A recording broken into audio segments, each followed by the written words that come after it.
huwag kang bibitaw.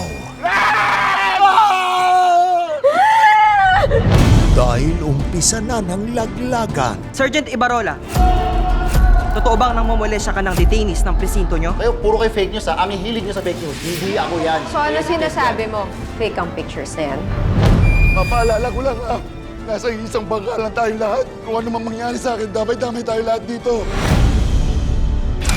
Mag-ingat sa pagpili ng kakampi. Baka may usapan kayo ng kapatid mo na dito ka tumira. Mira? Ate? Tapos, tinuturo mo sa kanya kung paano kami pabagsakin.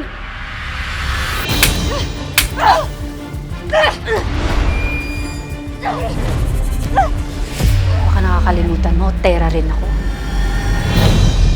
Oliver, mahal kita. Bakla ako, straight ka. Pero baka naman.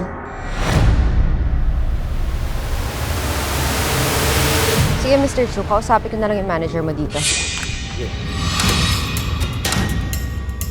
Sa labanang sagad sa buto.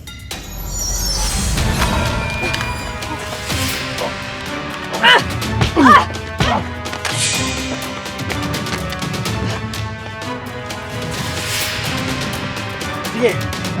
Sige. Sino ang namamalam? Hoy! Bitawan mo ang kapatid ko!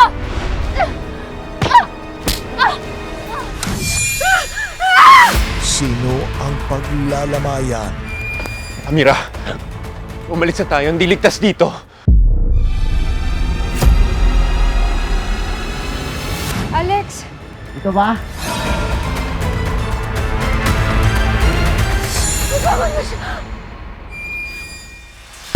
Abot langit ang ngit-ngit at gantihan.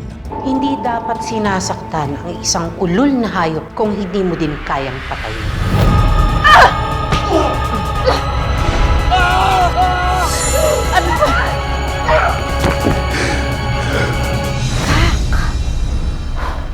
Ngayong Abril sa Makiling, ang #1 revenge drama ng Pinoy sa GMA Afternoon Prime. Sana matanggap mo, Amira, na sa paghihigante, minsan kailangan may mamatay.